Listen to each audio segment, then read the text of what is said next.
Our story doesn't start with a blue marble.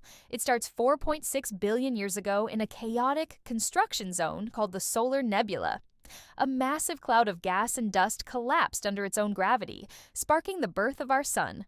Tiny grains of dust began to collide and stick together through static electricity. Over millions of years, these clumps grew into planetesimals, giant space rocks miles wide. Gravity took over, pulling more debris in until a molten, glowing sphere emerged.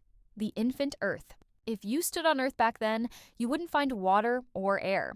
This was the Hadean Eon named after Hades, the Greek underworld. The planet was a ball of magma, constantly bombarded by asteroids. Then came the Big Whack. A Mars-sized planet named Theia smashed into Earth. The impact was so violent it nearly vaporized both planets. As the Earth cooled further, it began to exhale.